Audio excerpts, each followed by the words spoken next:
apresentar aqui para vocês uma tela que vai permitir que a gente acompanhe um pouco essa ideia do que seria o curso. Tá? Então, é basicamente uma disciplina que vai ter por intenção começar a desenvolver com vocês uma série de métodos para resolver problemas de física. Basicamente é isso. Tá? Então, nós vamos ver bastante métodos que são relativamente diferentes, mas que podem ser conectados entre si, e essa conexão é uma ideia importante também, e tentar ver isso aplicado. Vocês vão ver que muitas das coisas que vão ser ditas aqui têm uma certa superposição com disciplinas da matemática, e é exatamente isso. Nós criamos essas duas disciplinas, Fundamentos A e Fundamentos B, porque na matemática, muitas das coisas que são vistas lá, são vistas de uma perspectiva ou essencialmente matemática, pouco preocupada com as aplicações, ou então do ponto de vista de um curso muito geral, porque os cursos são dados para tudo quanto as disciplinas são dadas para tudo quanto é curso, então não dá para o cara chegar lá e falar assim, não, mas os caras da física trabalham com isso aqui, então eu vou falar um pouco mais disso aqui. Então, em certo aspecto também não se faz muita força para desenvolver essa parte aplicada, não, pelo menos não fazia na minha época, e pelo que eu vejo, os meus alunos continuam não fazendo. E é isso que nós queremos, tá? Porque o que vinha acontecendo antigamente é que os alunos saíam das disciplinas da matemática, que vão estar mais ou menos condensadas aqui, e eles eventualmente até sabiam manipular aquelas coisas, mas eles não sabiam o porquê daquilo, para que aquilo serve na física, como é que eles colocam um problema físico dentro daquele formalismo, coisas desse tipo, tá? Então é isso, nós queremos resolver problemas de física, né? Claro. Disciplina de física, né? Dados, curso de física, então tá bom. Então, como é que nós vamos fazer esse tratamento? Em que momento que isso vai ser relevante? Então, nós vamos trabalhar com métodos. A método de solução do quê? Tá? Então, a primeira coisa importante a saber aqui é que uma teoria física, via de regra, quase sempre, ela vem descrita por um conjunto de equações diferenciais.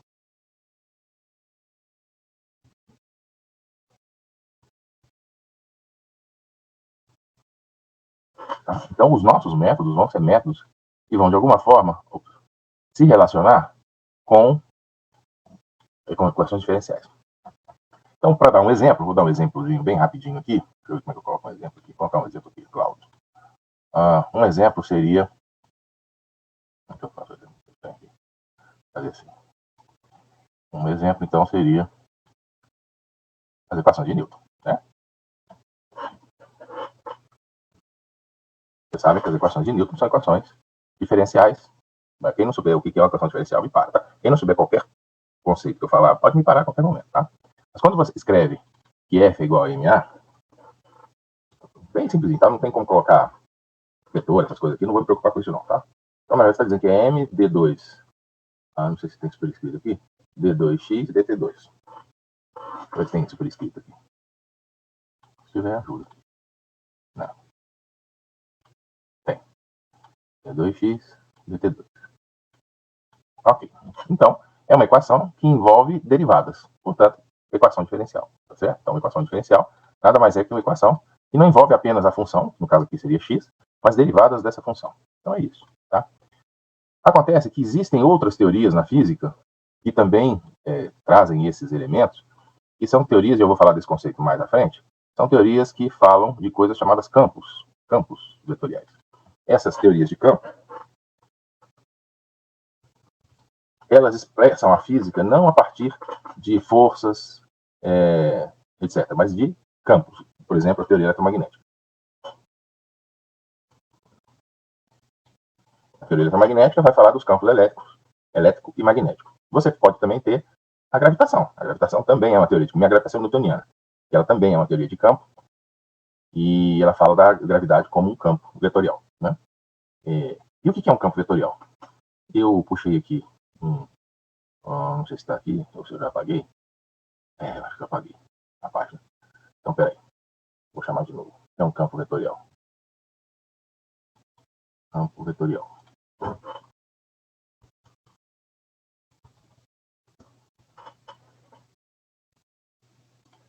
Então, um campo vetorial, qualquer um desses aqui é um campo vetorial. Vou pegar um qualquer aqui. Por exemplo, esse cara aqui. Vamos pegar um plano primeiro. Esse cara aqui, por exemplo, é um campo vetorial. Tá? Estão vendo, né? Veja, o que é um campo vetorial? É uma função que em cada ponto do espaço ela associa a esse ponto um vetor. É isso, um campo vetorial. Então, por exemplo, a gravidade, a cada ponto do espaço, supondo que a gravidade terrestre, A cada ponto do espaço você associa um valor da gravidade, um módulo, uma direção e um sentido, ou seja, um vetor.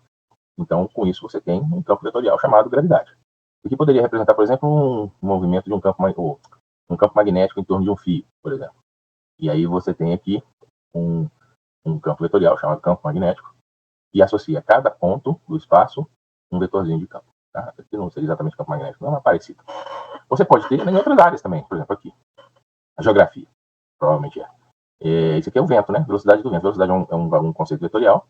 A velocidade do vento em uma determinada região do planeta, ela pode ser dada como um campo vetorial, porque em cada ponto o vento vai ter um módulo, uma direção e um sentido. Então é isso que é um campo vetorial. Mas veja só, a noção de campo vetorial é extremamente importante. Deixa eu ver se eu consigo fazer uma coisa. A noção de campo vetorial é extremamente importante porque ela começa a exigir, da nossa parte, uma questão... Deixa eu ver se eu posso fazer isso aqui.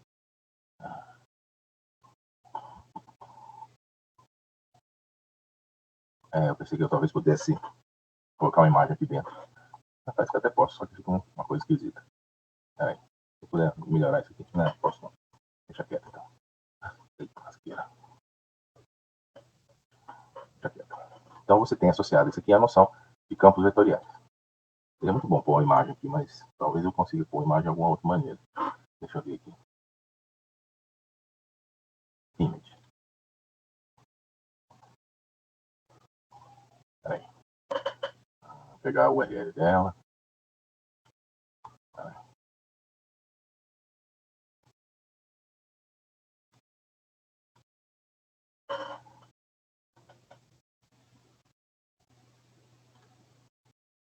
Nada para diminuir.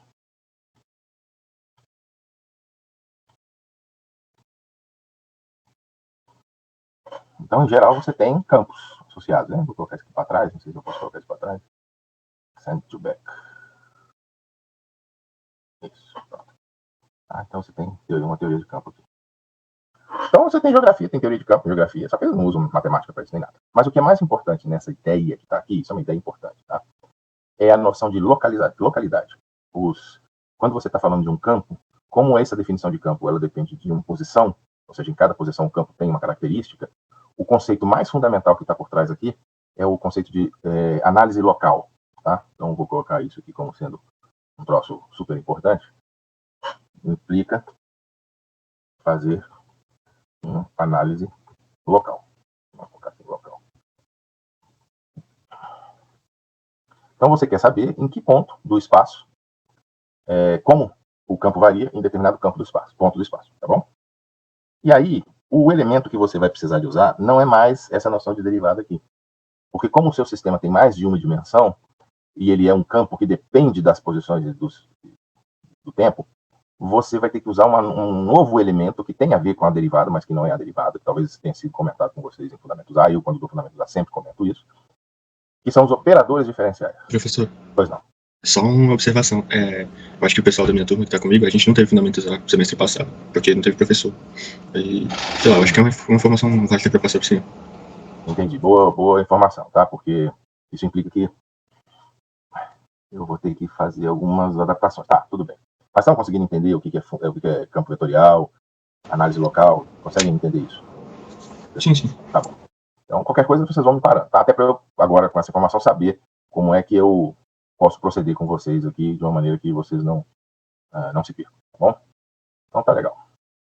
Então, nós temos aqui fazer uma análise local. Então, a derivada é um operador local, tá?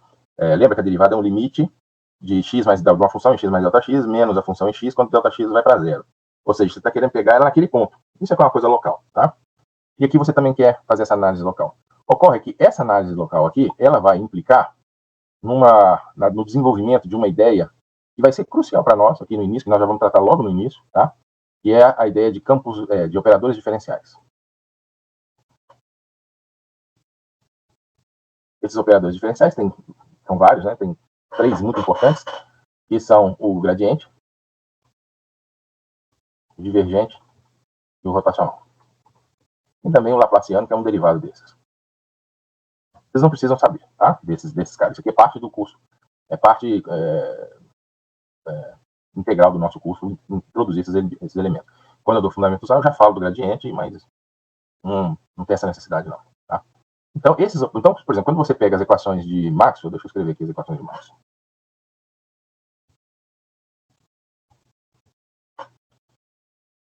As equações de Maxwell na forma diferencial são essas aqui.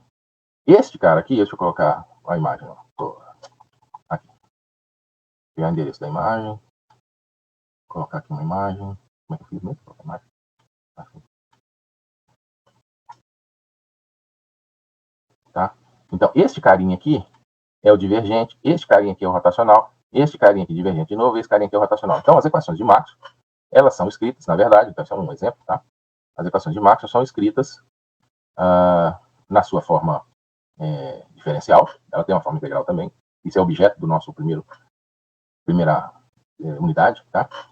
Mas elas são, então, escritas com o uso desses operadores diferenciais, que têm significados importantes aqui. Não só matematicamente falando, mas eles significam coisas do ponto de vista físico. E nós vamos ver mais adiante, logo na aula que vem, tá? Não necessariamente vinculado com o eletromagnetismo, mas em geral. Então, isso daqui são equações diferenciais, porque vejam como é que ela pode ser representada. Cadê? Tá aqui. Ó, são essas equações todas aqui. Aquelas equações que estão lá, são 4, mas elas são 4 vetoriais. Essa aqui é uma escalar, essa aqui é um vetor, essa aqui é um escalar, essa é um vetor. Então são 1, 4, 5, 8, né? Isso mesmo? 1, 4, 5, 8, isso. Tá? Então quando você abre, 1, 2, 3, 4, 5, 6, 7, 8. Tá? Então isso tudo é equação diferencial. Isso aqui são derivadas parciais, que provavelmente vocês não viram esse conceito também. Mas é a mesma coisa da derivada total, só que você faz só com relação a uma direção. Nós vamos ter que ver isso tudo. Isso vai atrasar bastante a gente aqui. Mas tudo bem. Porque senão não tem nem como definir esses caras. Bom, mas seja como for, esses caras aqui, então, eles, por conta disso tudo que nós falamos aqui, são eles que constituem as equações diferenciais da física. Tá? Então, as equações diferenciais do eletromagnetismo, elas são constituídas através dos operadores diferenciais que são traduzidos nessa forma aqui. Tá bom? Em termos de derivadas parciais, e etc. Esses caras são os componentes do campo, Px, By, Bz, campo magnético, Px, Y, Z, campo elétrico, etc. Então é isso. Então, esses caras, estudar os operadores diferenciais é absolutamente crucial, tá? Então, a primeira coisa que a gente vai fazer é estudar os operadores diferenciais. Ok. Daí eu vou fazer o seguinte, na próxima aula, ao invés de entrar nessas coisas, eu vou dar uma espécie de nivelamento, tá? Sobre essas coisas todas. Aí vou falar de campo com mais detalhe, vou falar de derivada parcial, vou falar dessas coisas tudo. Bom, então é isso. Aí esses caras, então, vão constituir, eu vou até colocar essa imagem aqui, se não ficar muito esquisita.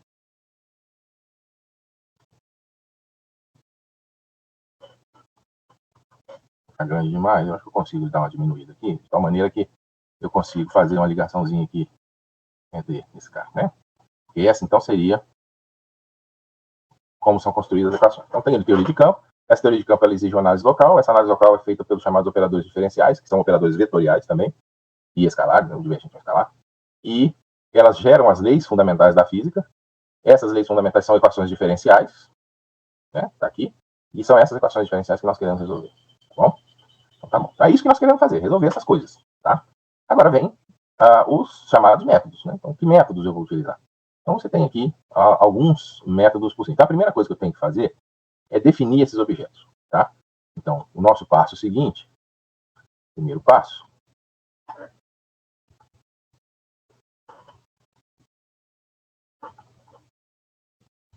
vai ser exatamente feito no primeiro capítulo do nosso estudo, tá? Daqui a pouco eu falo da apostila, essas coisas todas.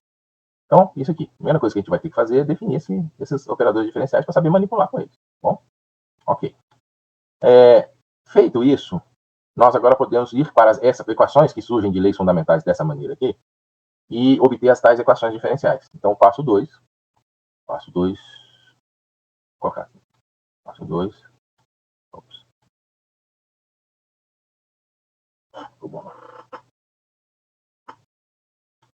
passo 2 seria obter que usam operadores. Tá bom, então esse é o nosso passo 2. Aí, feito isso, eu cheguei agora aonde eu quero, que é para agora aplicar os métodos aqui, tá? Então agora eu vou aplicar os métodos nesses caras aqui. E aí pouco importa a teoria física, isso é muito importante, tá? Fala assim, mas nunca estudei eletromagnetismo, eu nunca estudei gravitação, eu nunca estudei teoria de fluido, eu nunca estudei mecânica, pouco importa. Porque para nós aqui o problema é um problema matemático, não é um problema físico. A física aqui é só uma desculpa para escrever as equações matemáticas e aí sim resolvê-las, tá? Ok, então a gente consegue resolver isso aqui. As equações, nós vamos resolver aqui equações diferenciais ordinárias, principalmente, porque eu vou mostrar como é que você passa de equações que têm derivadas parciais para equações que têm derivadas totais, que são as que vocês já viram, e com isso obter equações diferenciais ordinárias, que só têm derivada de uma variável. Então, a primeira A primeira questão aqui é solução de equações diferenciais. Então, deixa eu escolher um aqui. O primeiro método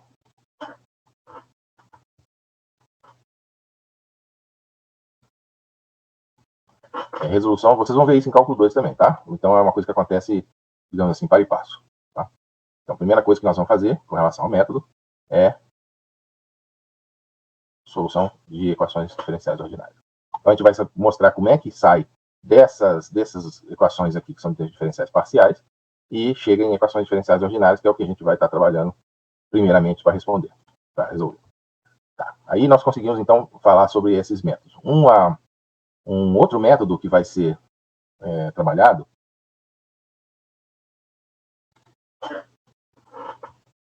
vai ser associado a métodos de álgebra linear. Professor, Pois não. a Karine está perguntando no chat o que são equações diferenciais. Tá. Equações diferenciais são equações que envolvem derivadas, tá? Só isso. Uma equação normal é x² mais 3 menos 8x igual a 0. Então, a equação normal é uma equação algébrica. Uma equação diferencial é derivada segunda de x com relação a t mais derivada primeira de x com relação a t menos 3x igual a 0. Como é uma equação que envolve derivadas, é uma equação que a gente chama de equação diferencial. Tá? Então, o nosso segundo método vai ser esse daqui.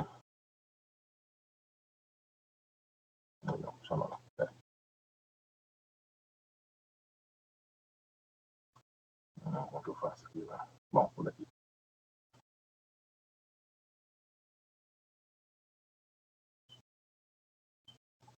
Nosso segundo método vai ser esse aqui. Bom, com essa informação de que vocês não fizeram fundamentos A, eu vou deixar de falar algumas coisas, tá? Porque elas são mais complexas, e se eu for falar delas, eu acho que nós vamos ter muitos problemas de aprovação na disciplina. Porque o que normalmente eu faço? Nesse passo 1, que é onde eu faço a definição dos operadores diferenciais, eu mostro generalizações disso daí, que são muito importantes na física. Eu falo de formas diferenciais e eu falo de álgebra de Clifford. Para vocês terem uma ideia do quanto isso é poderoso, essas equações aqui são as equações de Maxwell, são 8. Mas vocês viram que eu, usando a notação vetorial, eu consegui colocá-las em termos de 4 equações. Se eu usasse a notação de formas diferenciais, eu colocava essas 8 equações em termos de 2. E se eu usasse a álgebra de Clifford, eu colocava essas 8 equações como uma única equação. Então, essas coisas são muito importantes na física, mas não dá para entrar nisso com vocês, dado o fato de que vocês pularam, né, essa disciplina de fundamentos A. Essa disciplina de fundamentos A não é obrigatória, não, hein? Como é que vocês vão fazer com isso? Eu sei que ela não é pré-requisito, porque o pré-requisito para fundamentos B é fundamentos A ou cálculo 1. Mas até onde eu sei, fundamentos A é obrigatório, não? Ela é. Eu tentei pegar nesse semestre, mas como ela é meio que reservada para os calouros, fica meio difícil entrar. E a gente não teve professor. Tem que ser solucionado aí para vocês, porque vocês vão ter que fazer. E pegar essa disciplina depois que está lá no 5º semestre, vocês vão morrer de tédio, porque aí vocês já conhecem muita coisa. Eu tentei mandar um e-mail para a coordenadora falando sobre isso, mas ela... seria interessante conversar com... Bom, agora não sei, né? Acabaram as matrículas, sei lá. Bom, não sei. Se eu tiver uma oportunidade, eu converso com a Nádia sobre isso. Bom, vamos lá. Então, são métodos de álgebra linear. Antes desses métodos de álgebra linear, na verdade, tem um outro método que vai ser utilizado, que é as transformadas de Laplace e de Fourier. Transformadas de Laplace. Oi. Falaram aqui no chat se estão indagando se a gente não vai ver essas coisas em cálculo 2 agora. Vocês vão ver, por exemplo, em cálculo 2 equações diferenciais, mas é daquele negócio que eu falei, né? Vocês vão ver isso da perspectiva da matemática, enquanto nós vamos ver do ponto de vista da física. Então vocês vão ver de uma forma bem, até certo ponto, diferente da matemática, que vocês vão ver em cálculo 2. Aqui vocês vão ver em cálculo 2 apenas transformadas de Laplace, tá? Vocês vão ver transformadas de Fourier aqui. E o próximo, que é a álgebra linear, vocês não vão ver em cálculo 2. É uma disciplina diferente, tá? Outra disciplina da matemática. Então, método 2, 3, perdão, álgebra linear.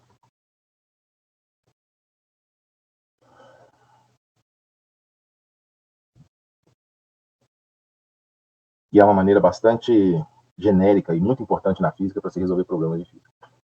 Bom, tirando então aqueles 2 pedaços lá que eram importantes, mas que eu acho que realmente ficariam bastante deslocados nesse momento para vocês, o que nós vamos estudar é isso daqui, tá? Então, com esses 3 métodos aqui, nós vamos poder resolver a maioria dos problemas, aqueles que são solúveis, né, claro, de física, que aparecem, tá? Quando formos fazer isso daqui, nós vamos fazer uma estratégia, entre outras, né? Na verdade, esse método de equações diferenciais, ele inclui vários submétodos de solução, tá? Método de séries, métodos diretos, analíticos, métodos de série de Frobenius modificado, tem várias coisas dentro aí. E esse é um estudo que vai ser um estudo inicial para aquilo que vocês vão ver em física e matemática, que são as chamadas funções especiais. São aquelas funções que aparecem o tempo todo na física, na solução dos problemas idealizados da física. A física idealiza, né? Faz a modelagem dos seus fenômenos, e com essa modelagem ela idealiza justamente para ser capaz de resolvê-los, tá? Então, essas equações começam a ser recorrentes na física. Como elas são recorrentes, as suas soluções são recorrentes também. Então, elas começam a ser chamadas de funções especiais por essa característica. Bom, então, isso aqui deu uma enxugada considerável no curso, mas tudo bem, porque isso aqui é difícil pra caramba. Então, é bom que vai dar tempo de trabalhar isso aqui até não aguentar mais. Isso aqui é rápido, tá? É bem rápido. Eu acredito que 2 semanas eu fale. Isso aqui também é 2 semanas, tranquilo. Isso aqui eu levo agora com essa notícia aí, talvez umas 4 semanas, tá? Esses dois, né? 4 semanas. E esse aqui vai ser o resto do curso, tá? Bom, com esse cara aqui, eu consigo resolver problemas em inúmeras áreas da física. Tanto do eletromagnetismo, eu consigo resolver da mecânica, algumas coisas da mecânica, as mais complicadas. Eu consigo resolver problemas de mecânica quântica. E todos esses problemas, eu consigo colocar o eletromagnetismo na forma tensorial, que é um outro conceito que vai aparecer aqui agora, no curso, né? Então eu consigo fazer muita coisa. Então isso aqui é realmente uma coisa que eu acredito que se possa chamar de crucial para quem faz física, tá? Mas os outros métodos são importantes também, tá? Não devem ser desprezados. Apenas esse aqui é um método que tem uma generalidade maior. E a generalidade dele, ela é bem interessante. E vejam só, como é que você define vetor? Alguém aí me dá uma definição de vetor, por favor. É um objeto matemático que tem módulo, direção e sentido. Acho que eu colocaria dessa forma.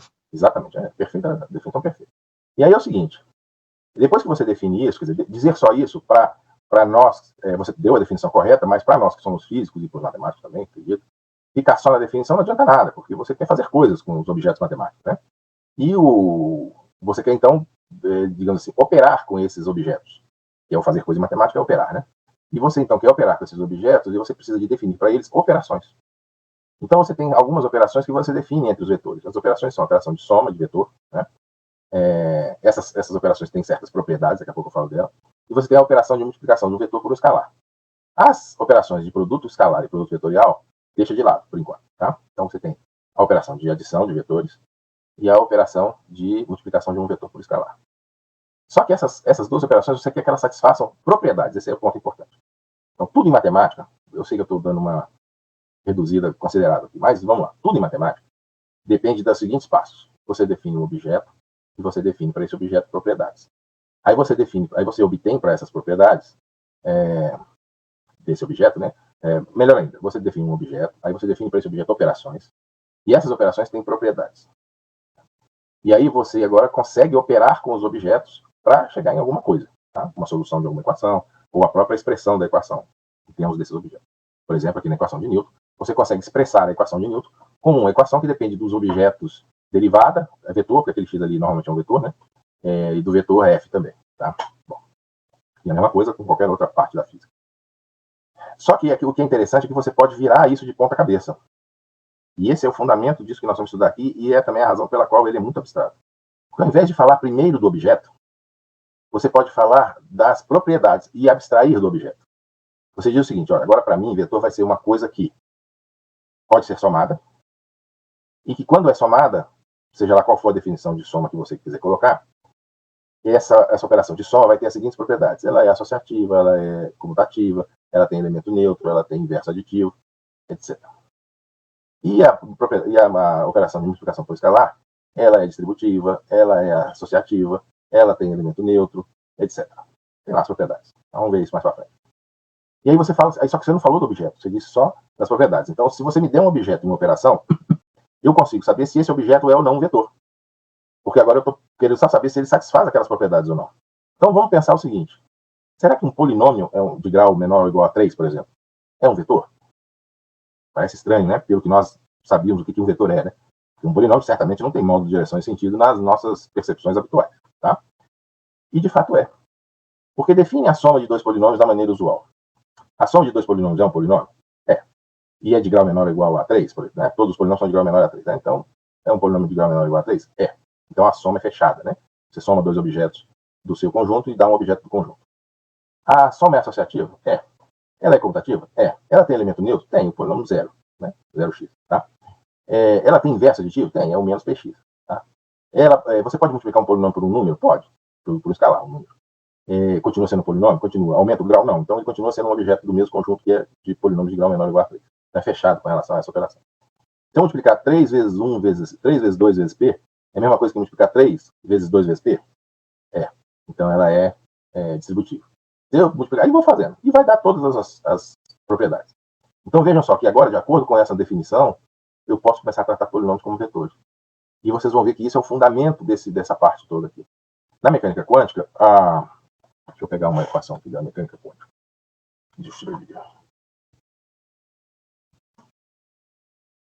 Aqui de novo, aparecendo em termos dos operadores diferenciais, né? Aqui é o chamado Laplaciano, esse cara aqui, tá? E aqui, ó, ele aparece em termos das derivadas parciais, porque aquele cara lá, Laplaciano, é esse troço aqui, tá? Então, na mecânica quântica, esse psi aqui é tratado pelos métodos da álgebra linear como um vetor. É por isso que está sendo escrito dessa maneira a equação. Esse cara aqui é como se tivesse uma seta em cima. Ele é uma função, mas ele é uma função num espaço abstrato, chamado espaço de Hilbert, que é munido de um produto escalar, e que é finito, definido, no qual ele então representa um vetor, tá? Mas é uma função.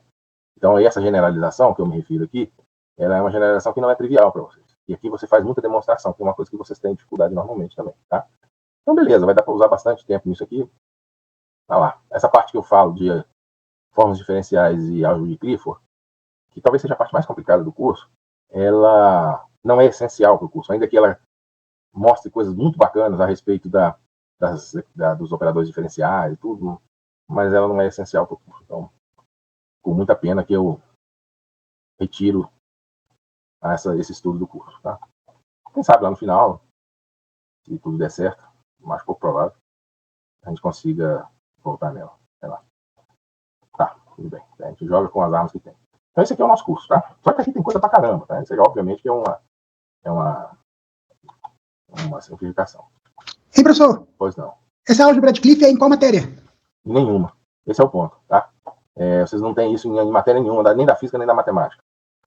Porque você pode fazer física sem saber álgebra de Cliff, e você pode fazer física sem saber formas diferenciais. Mas quando você vai fazer relatividade geral, por exemplo, saber formas diferenciais é muito importante. Quando você vai fazer teoria de grupos aplicada à física, saber formas diferenciais também é interessante, tá? Então, sei lá. É uma coisa que vocês vão ficar sem.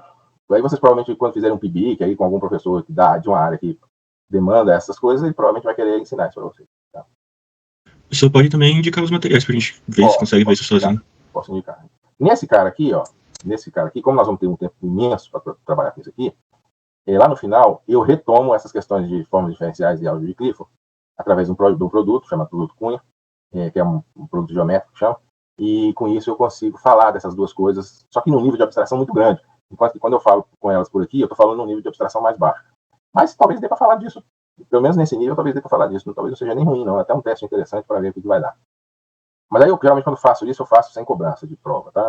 Porque eu entendo que é um tópico que já excede um pouco a maturidade matemática da maioria de vocês. Então, já é uma coisa um pouco mais complicada. E aqui sim, em todos eles nós vamos fazer aplicações, mas nesse cara aqui, nós vamos fazer aplicação até não aguentar mais, tá? Então, nós vamos fazer aplicação com rotação de corpos rígidos. Então, aqui você tem rotação de corpos rígidos. Quanto eu ponho aqui? Colocar assim. Rotação. Vocês já fizeram mecânica 1, não é isso? Vocês viram lá um momento angular e um outro cara chamado momento de inércia, não viram? Pois é. Esse momento de inércia que vocês viram lá, vocês viram como escalar, né? Vocês viram uma coisa desse tipo aqui, assim. Momento angular. É o L. é definido como L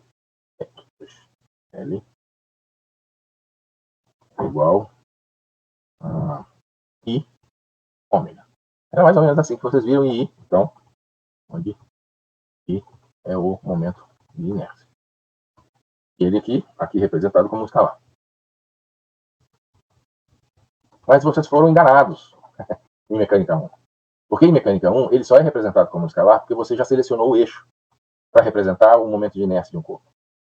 Mas veja que um corpo possui 3 dimensões e pode, de fato, girar em qualquer entorno. Então vamos pensar no caso, por exemplo, do paralelepípedo. Paralelepípedo bonitinho, vamos pegar um bonitinho aqui. Esse aqui.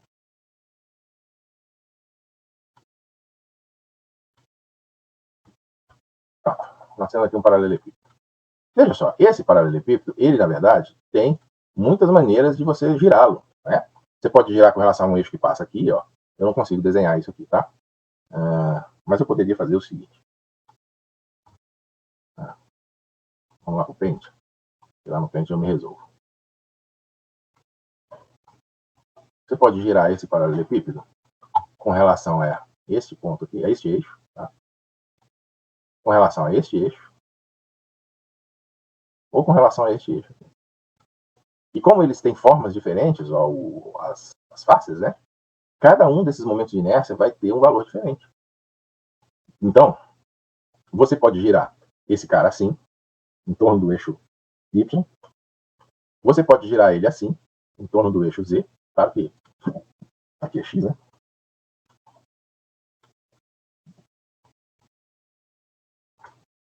É X, é Y, é Z. Professor, o Uriel perguntou se o eixo precisa passar pelo centro de massa. Não precisa. Daqui a pouco eu falo sobre isso, mas não precisa não, tá? Mas se você souber a representação dele no sistema centro de massa, você sabe a representação dele em qualquer sistema. Que é o teorema dos eixos que vocês viram lá como teorema dos eixos paralelos. Então, você tem aqui a possibilidade de girar esse cara aqui em torno do eixo Y, de girar esse cara aqui em torno do eixo X e de girar esse cara aqui em torno do eixo Z. Vejam que você está girando com a face Z, as faces são orientadas na direção perpendicular a elas, tá? Toda face, todo plano é orientado numa direção que é a direção perpendicular a ele. Não existe uma direção aqui do plano que é a direção Z. Mas você poderia girar de outras maneiras aqui também, esse sistema, tá? A combinação desses giros todos, ela vai, na verdade, ser equivalente a 6 possibilidades. Vou voltar com isso aqui lá. Você tem 6 possibilidades de giro que já não podem mais ser representadas, como eu diria, que já não podem mais ser representadas por um vetor, porque um vetor tem só 3 posições, né? X, Y, K, ou X, Y, Z. E aqui você tem mais de 3 possibilidades de girar esse cara. Você poderia, por exemplo, girar esse cara aqui de uma maneira em que na face X, ao invés de estar girando assim, está girando em torno desse eixo aqui. Percebe que esse giro aqui, ele tem características do eixo Z, mas está associado à face X. Aqui é o eixo Z, mas associado à face Z. Então vejam que essa rotação aqui, olha só as rotações possíveis. Eu quero saber o que acontece. Então, quero saber o que acontece quando giro a face X com relação ao eixo X. Aí eu vou chamar esse cara aqui de um IXX. O mesmo para o eixo Z. Vai me dar um IZZ. E o eixo Y. Vai me dar um IYY. Mas eu posso virar o objeto segundo o plano X, tanto que tem nessa direção aqui, mas girando com relação a Y. Depois eu vou mostrar uma situação que é mais fácil de entender isso. Com relação. Tá? E esse cara aqui vai ser um IXY, etc. Então, na verdade, eu tenho as seguintes possibilidades. Ó, IXX, IXY, I, YX, IXZ, IZX, IYY, IYZ, IZY, IZZ, que eu já falei, não falei ainda não. Falei de YY também? Ah, já, ZZ. Deixa eu ver quantos tem aqui. 1, 2, 3, 4, 5, 6, 7, 8, 9, perfeitamente. Tem 9 possibilidades. Só que veremos que I, XY é igual a I, YX. De modo que ficamos com 6 possibilidades. Agora, esse cara aqui, rigorosamente falando, tem 9 possibilidades, né? Ele não tem como ser representado assim e não pode mais ser representado por um vetor, que só tem 3 entradas. Assim, temos que generalizar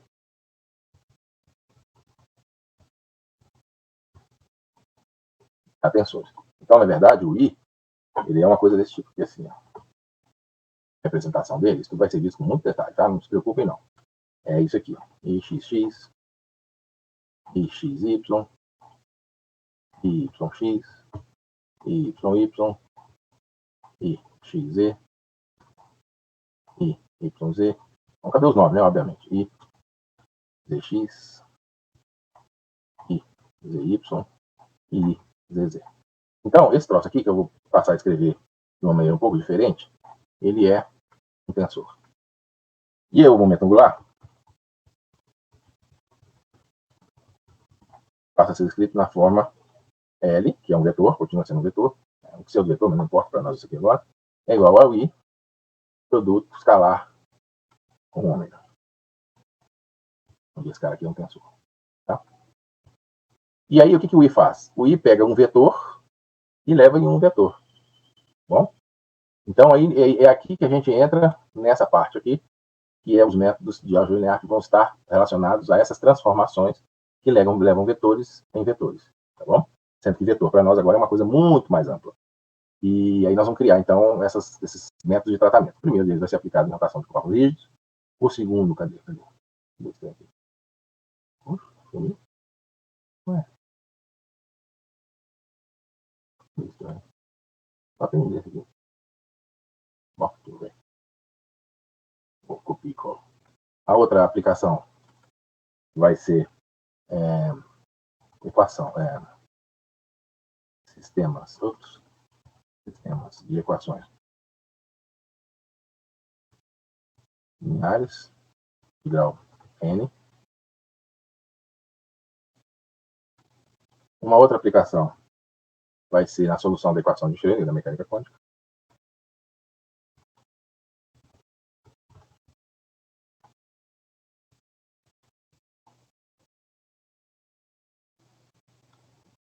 Uma outra aplicação, deixa eu ver aqui como é que eu faço aqui. Vou pôr isso mais para baixo. Põe isso mais para cá. Põe isso aqui. Gostei não, mas tudo bem. Uma outra aplicação é escrita. Deixa eu ver se eu consigo arrastar esse cara para cá. Consigo arrastar esse cara para cá. Consigo arrastar esse cara.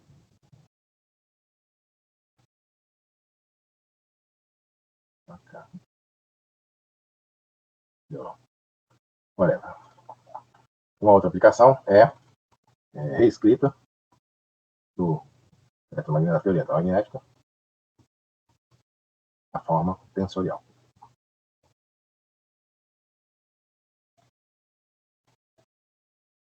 É uma outra possibilidade. Deixa assim, então. Tá? Então são várias possibilidades que nós vamos estar trabalhando de aplicação desse objeto aqui, que realmente ele é muito, muito, muito importante. Tá? De certa maneira, essas coisas aqui vão estar nos preparando para chegar aqui. Bom, e esse é o nosso curso. Tá? Então, isso aqui são aplicações. Deixa eu colocar isso aqui numa outra cor, para poder dizer que são aplicações. Não gostei, não. Pronto. Aplicação. Bom, com relação ao material de aula, né? O material que eu escolho sempre, um material que vocês possam usar só ele. Não vai precisar usar mais nada a não ser ele. É uma apostila que eu mesmo escrevi para este curso, que vocês podem encontrar, por exemplo, para tirar cópia, não passo PDF, tá? Daqui a pouco eu explico por quê. que vocês podem pegar para tirar cópia no DCE da UNB, aquela copiadora, né, da UNB DCE. Vocês podem, inclusive, alguns que moram mais longe, podem combinar com colegas para poder o colega tirar e ele pagar depois. Aí essa organização é com vocês, tá? Mas vocês podem tirar lá, ou vocês podem tirar naquela papelaria, livraria que tem lá na rodoviária, tá? Lá tem uma versão também. Se eu não me engano, a da rodoviária é até melhor, que tem uma versão mais atualizada do texto, tá bom? Aconselharia, inclusive, a tirar do lado da rodoviária. Mas se tirar o do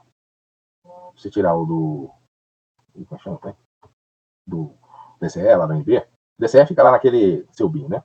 Acho que é isso. Também funciona, não vai ter problema nenhum, não, tá? Bom, por que eu não passo o PDF para vocês? Porque eu gosto de fazer, à medida que eu vou dando disciplina muitas vezes, e essa disciplina eu já dei mais de 20 vezes, eu gosto de escrever um texto que possa dar ao aluno a capacidade de usar aquele texto de maneira total na disciplina, né? Sem precisar ficar pulando de texto para texto. É óbvio que alguns alunos vão se adaptar melhor do que outros ao texto, e vão poder, eventualmente, procurar outros textos, não há nenhum problema para isso, tá? Mas ali ele tem o básico, digamos assim, que vai dar a ele tranquilidade de saber que tudo que ele vai estudar está ali. Eu não passo isso, porque quando eu fui dar termodinâmica, eu também dei já inúmeras vezes essa disciplina, eu fiz um texto e passei PDF para os alunos. E esses textos, eles levam tempo para ser escrito, muito tempo. Essa apostila, que é uma apostila de Física e Matemática, que eu estou para publicar há 200 anos e não publico, sempre acho que preciso melhorar ela um pouco, eu já estou escrevendo há mais de 10 anos. A disciplina, essa da termodinâmica, eu estava escrevendo já há uns 3 ou 4 anos. E eu caí na besteira de entregar o PDF. E aí um aluno pegou e jogou o PDF na rede. Então, se vocês digitarem aí agora, no Google de vocês, Olavo termodinâmica, vocês vão ver que vai aparecer uns 300 links para você baixar o PDF, o material. Tem uns que estão mais completos, outros estão menos completos. Ou seja, eu não consigo publicar aquilo. Eu vou publicar um troço que está correndo solto aí na internet. Então, foi uma maneira muito desonesta que o aluno que fez isso, ou alunos, né, que fizeram isso, agiram, né, de uma maneira muito desonesta e que me prejudicaram profundamente, porque foram 4 anos.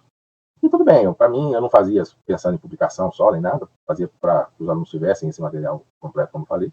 Mas a publicação é uma maneira de um fechamento para esse trabalho, que é um trabalho imenso. Para vocês terem uma ideia, esse livro de matemática, de fundamentos de matemática, ele tem 770 páginas agora.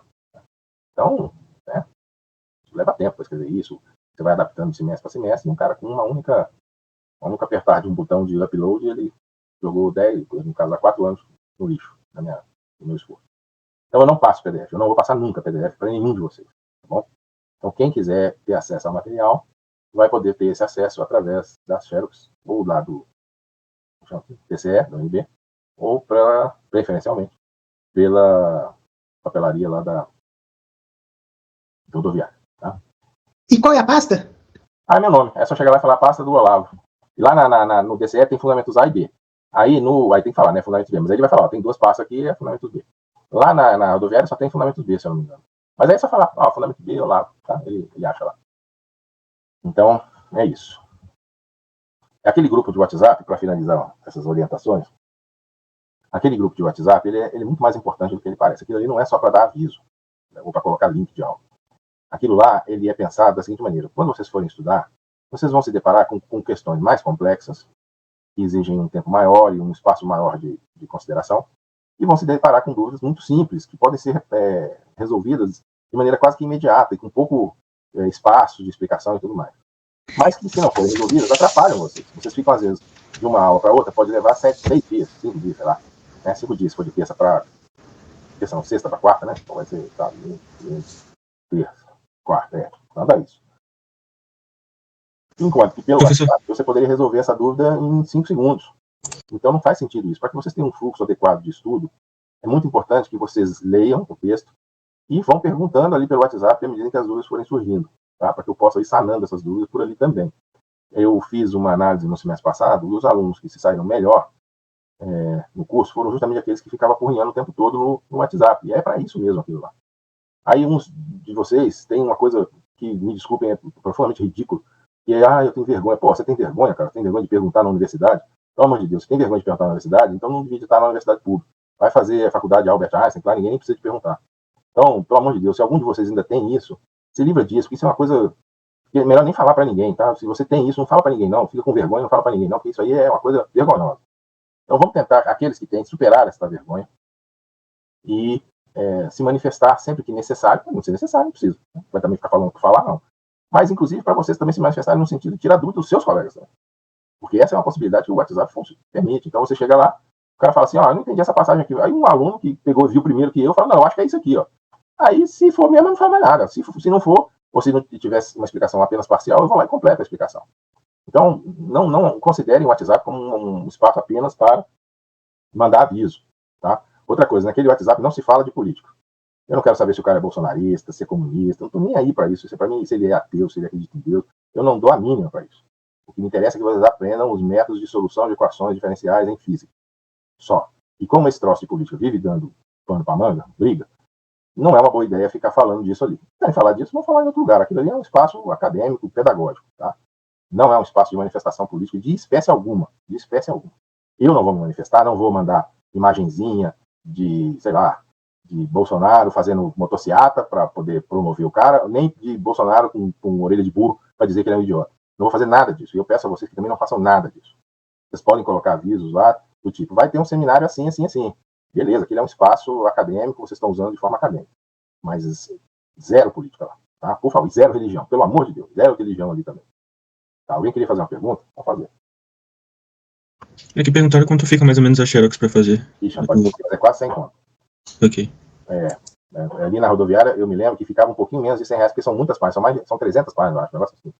Ainda que vocês não vão usar tudo, né? Mas aí agora para ficar separando o que vai usar e o que não vai usar, não sei se é uma boa ideia, né? E aí chegar lá e falar, tira do capítulo tal, do capítulo tal, do capítulo tal, o cara vai errar, né? Nós sabemos disso. Então, é melhor tirar do que tá lá e, sei lá, até para poder lá na frente, se quiser estudar isso, ter o material para estudar, tá? Ô, professor, Foi, não. mas você indica alguma outra bibliografia alternativa à apostila? Posso indicar algumas à medida que a gente for fazendo o estudo, tá? Só que aí vão ser muitas. Porque uma vai falar de operadores diferenciais, de teoremas integrais, a outra vai falar de transformadas de Laplace, e eu posso, inclusive, ir passando para vocês, eu posso ir olhando na internet e pegando PDFs públicos que falam dessas coisas, né? E aí eu vou passando, falando no texto, ó, vocês podem encontrar esse material nesse texto, de forma de operadores diferenciais nesse texto aqui. Aí eu boto o texto lá, vocês podem estudar para aquele texto, tá? Só que aí, é claro, vai ter aquela dificuldade que cada texto tem uma metodologia, tem uma abordagem, tem uma perspectiva, e de texto para texto isso vai mudar, mas não vejo também grandes problemas nisso não, tá? Mas eu faço isso, para que vocês, aqueles que tiverem dificuldade de comprar, seja lá por que razão for, possam acompanhar desse modo, tá bom? Entendi, obrigado, professor. Mais alguma coisa que alguém gostaria de falar? Professor, todas as aulas, inclusive essa, vão estar sempre disponíveis no stream, né? Sim. Todas essas aulas eu vou estar gravando e elas vão ser disponibilizadas. Eu nem sei direito como é que disponibiliza lá. Geralmente eu faço isso pelo YouTube. Mas eu vou descobrir um jeito de disponibilizar no stream para não ter que ficar subindo no YouTube. Deve ter um jeito aí fácil de fazer isso. Mas como eu não vinha fazendo, eu não aprendi ainda. Mas eu faço isso e coloco no stream, tá? Fica mais fácil para vocês também. Mais alguma coisa? Sim, questão das provas, né? É importante. Ó, aqui nós temos o seguinte: passo 1 e passo 2, prova. Método 1, prova. Método 2, prova. Método 3, prova. Então, uma prova. Deixa eu ver como é que eu consigo colocar isso aqui. Elos não é. Basic não é basic. Miscellaneous. E vai ter alguma plataforma, tipo Aprender? Não. Vamos mexer com isso. Não precisa disso, não.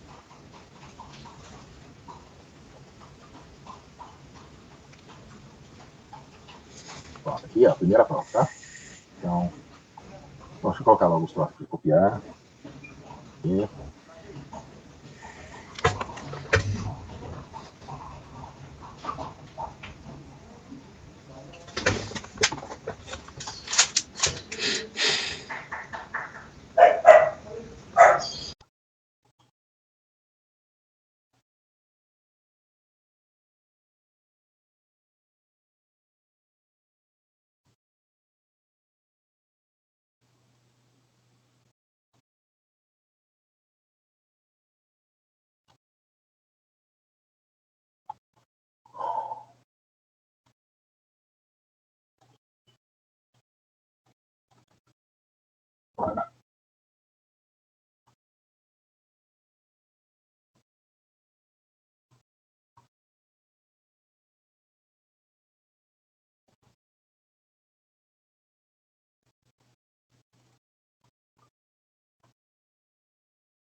Vamos baixar isso aqui, ficou feio.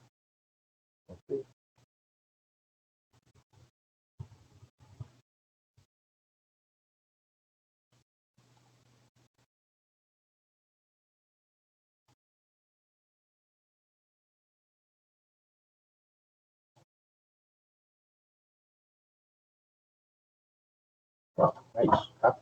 Então, essas são as nossas... Isso aqui eu devo levar umas 3 ou 4 semanas, 4 semanas para falar sobre isso, porque eu vou ter que fazer um apanhadão aí, tá, mais para trás, tá?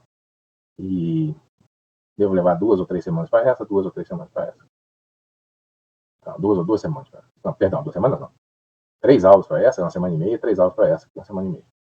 E isso aqui o resto.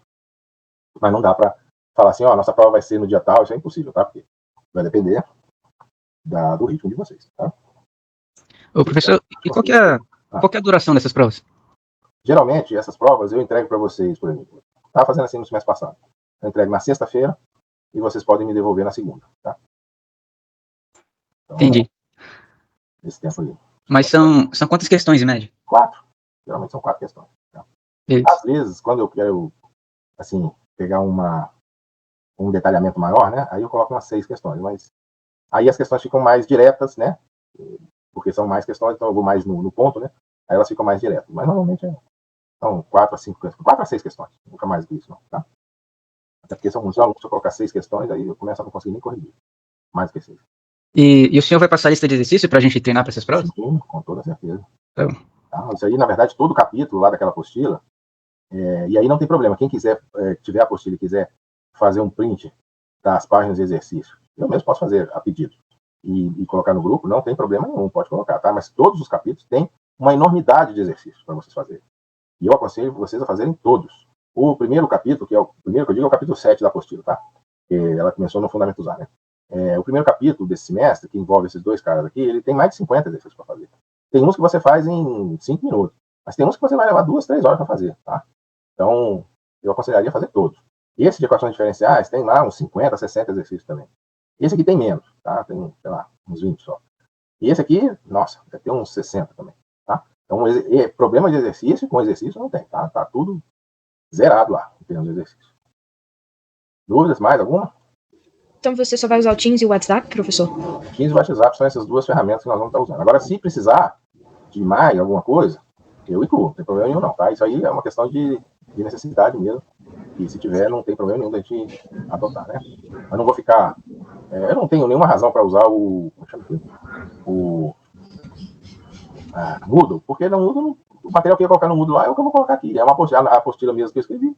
Não tem muito sentido ficar usando o Moodle para isso não, tá? Então, por isso que eu não estou usando o Moodle.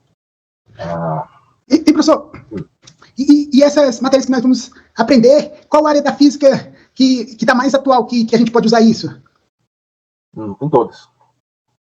Vocês podem usar o que vocês vão aprender aqui em absolutamente todas as disciplinas da física. E como essa é uma disciplina de matemática para a física, ela tem ampla generalidade, né? Então, vocês vão poder usar isso imediatamente. Não nessas de... essa que vocês estão fazendo aí de termodinâmica, ótica e ondas, porque a matemática ela é muito trivial. Mas teoria eletromagnética, mecânica quântica, física estatística, mecânica quântica, que eu não falei agora, física quântica, que já é uma disciplina de 4º semestre, se não me engano, todas essas usam isso